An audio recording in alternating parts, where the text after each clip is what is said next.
Okay, this is Guitar Lesson for Beginners, lesson number 2. And today we're going to talk about strumming.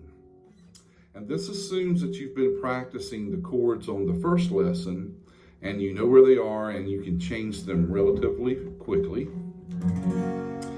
So the first thing you got to know about strumming is that we have downstrokes and upstrokes, but it all sort of starts in the way you hold your pick. What you want to do is you want to hold your pick in such a way that it allows your hand to stay flat. That means parallel to the strings of the guitar.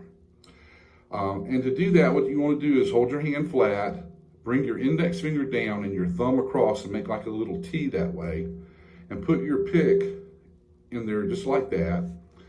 So then whenever you turn your hand sideways, you can almost strum as if you're doing a karate chop. Well, the mistake a lot of beginners make is they get their pick turned this way. And then what happens, that causes them to turn their hand this way and they start having to strum from their wrist like this. That's bad for a couple of reasons. You don't have as good a control over it. And you can also develop carpal tunnel in your wrist by doing that. But by keeping your wrist straight, flat, and working from the elbow, believe it or not, you actually have more control over the strings you hit that way.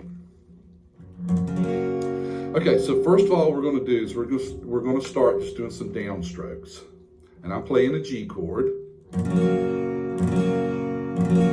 And as I play the G, I'm playing all the strings. Now I'm going to do an upstroke, but there's a difference between an upstroke and a downstroke. On your upstroke, you really only want to strum the bottom, say, 3 strings. So you go down, and on my upstroke, it's like a half strum. Really what's happening is I'm just bringing my hand back up to the top, and I'm just letting the pick hit the bottom 3 strings as it comes up.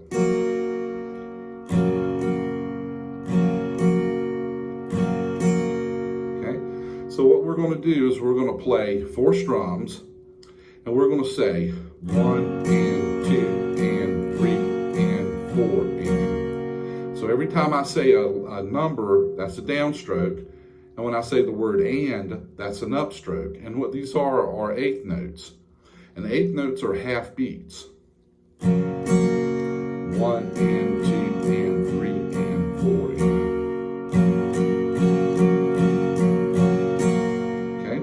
So now at this point, what you want to do is you want to stop the video and practice that. And whenever you feel fairly comfortable doing it, turn the video back on and we'll start the second part of this lesson. Now what we're going to do is we're going to learn a song today, and I'm going to show you the strumming pattern for the song.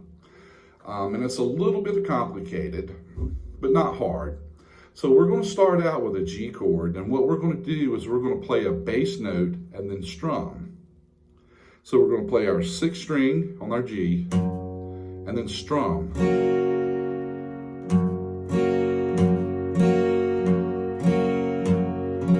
You practice that for a few minutes, and then what we're going to do is we're going to add an upstroke and a downstroke. I'm sorry, a bass note, a strum, and then another upstroke, followed by a downstroke. So that's going to be bass note, strum, up, down. Bass note, strum, up, down. Now, if you notice that between my last downstroke and my first upstroke, I pause a little bit. So it's like bass note, strum, pause, then up, down. Bass note, strum, pause, up, down.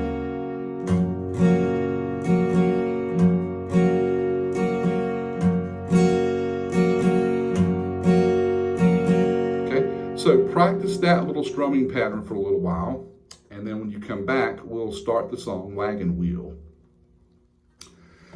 For Wagon Wheel, what we're going to do, to start with, we're just going to strum the chords.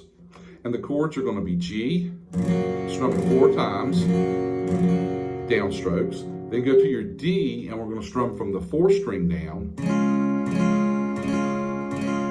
minor, you can play all the strings. Then C, play from the 5th down. Back to G. D.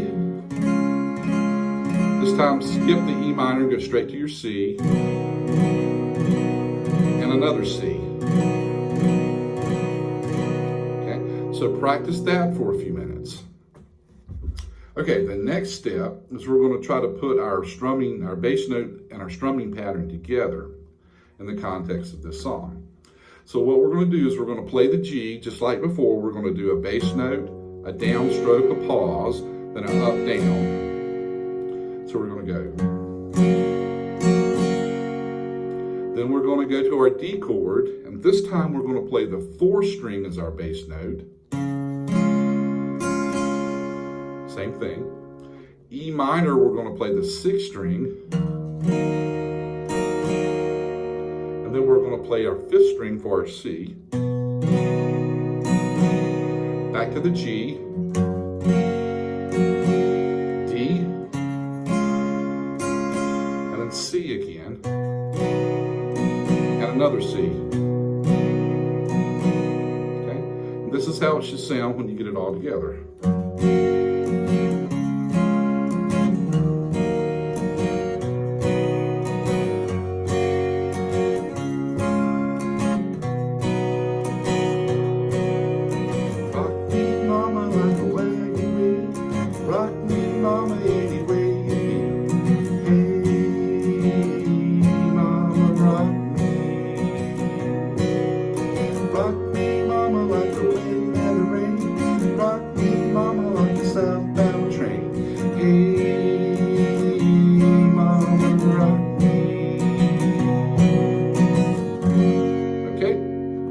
All right, practice that, and I will be posting a couple of more songs here in the near future. And once again, I'm going to put the tabs and the chords up with this post.